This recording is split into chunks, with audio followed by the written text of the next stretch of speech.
Hi, everyone. My name's Storm Brigman, and I am going to talk about does caffeine affect cognitive performance? Now, we're going to go through each one of these. So we'll start with the background. We'll work our way through materials and methods. We'll talk a little bit what our results mean, and then we'll talk about conclusions and future implications. I do want to say this was a group project. It was not just me. I had about 5 other group mates with this. So let's get started. So background. So basically, caffeine is used in a widespread of different ways in today's society, not just in Western culture, but almost all around the world. The most common way we see caffeine is in the form of either coffee or teas, and we normally see that consumed in a form of liquid. However, in recent years, caffeine has been kind of popularized in different little energy drinks, all across different flavors. It's in sparkling waters. It's in lots of things that have become very popularized. And then, of course, the idea behind caffeine and why we choose to take it, right? So the idea behind caffeine is that it counteracts the effect of feeling fatigue. Now, it doesn't make us feel more energized, and it doesn't give us energy like maybe the energy drink with companies would like you to think. That's not what it does. It just blocks a certain receptor from giving you these effects of it blocks at the receptor site a certain neurotransmitter that makes you feel tired. So really, caffeine's main purpose, other than that, is also diuretic, but that's the idea behind it. So, as we know, so the background for our research, we know that caffeine, a lot of college students use caffeine when they take exams, when they take tests, and then other people do too. So working class adults may have their first cup of coffee in the day to help wake them up. And I always say it's a good start today. Or people use it as a quote-unquote mood regulator.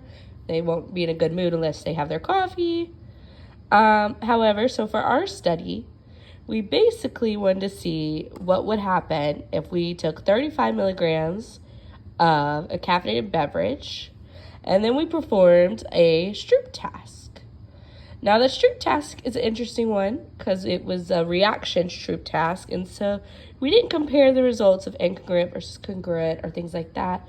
However, it's still an inhibitory processing task that was performed, so it is considered a complex task. And we wanted to see if caffeine would actually help us perform better, and so in a ways faster on the test. So if we scored if we scored faster with the caffeine significantly, then that would prove our point that caffeine boost our overall reaction time. Okay, so we'll get back to our materials and methods. So our sample size was 6 self-identifying women who attend the College of Charleston as undergraduate students. So our mean age was 23.5 as the average number of years. This would have been their age, average number for their age. And this was also voluntary. We didn't do recruitment outside of class. And we also made sure to let everyone in the class know that this was not an obligation and that they were free to walk away or not sign up for either proposals.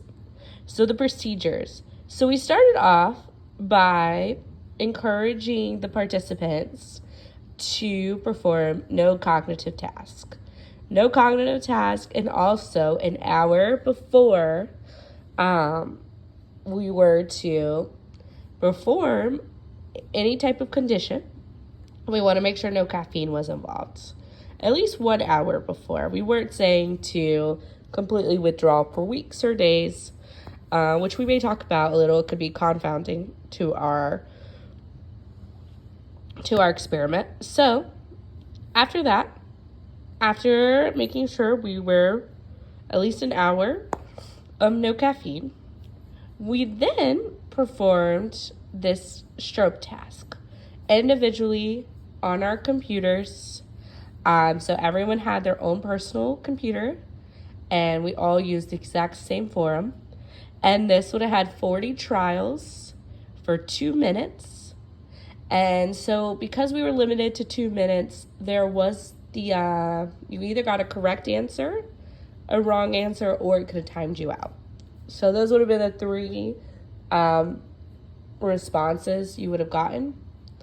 So we did that. Everyone self-reported their results into an Excel sheet that was shared among all of us. And so then the first thing we want to do was start with the water condition, because this is a between subjects design. So we started with the water condition just so we can truly say that caffeine was not involved, had any effect on our water condition. So we then take about 354.88 milliliters of tap water, and we timed ourselves about 7 minutes to consume that, so it was not chugged all in one setting. And that was our baseline, or our control variable. Yeah, our control condition. And so we did that, and then we waited 30 minutes after everyone consumed water in the 10-minute allotted period. Then we set a timer for 30 minutes. Now we did this because I will explain later on in the experiment why the 30 minutes matters. And so then after the 30-minute period, and then during this period, participants were encouraged not to use devices, and if they did use devices, to not use any cognitive performance tasks, anything that could potentially alter the results. So then we asked participants to then go and perform another round of the exact same test, the strobe task, 40 trials, spanning for 2 minutes. And then to record your results based on your reaction times for each trial. So after that was completed, we then shared it into an Excel document, and then we moved on to our caffeine trial. Now, the caffeine trial was an interesting one. In order to say caffeine had an effect, we wanted to choose a substance that did not contain sugar or many other ingredients. So we chose bubbly sparkling water that had 35 milligrams of caffeine. And so it also contained about 354.88 milliliters of liquid, which is roughly about 12 ounces. And so we set the timer again for 10 minutes to consume this bubbly beverage. Now, this beverage, in majority of the classmates' decisions, was very adversive, and they probably would not consume this beverage again. Now, we then allowed, after the 10 minutes was up, now we did encourage people that they did not have to finish drinking this beverage, and that the results would not be discounted or eliminated if they did not finish. And so therefore we did have one person not finish theirs, which is perfectly fine, because the drink did not taste the best. So then after the 10 minutes of consuming the beverage, we started the timer of 30 minutes.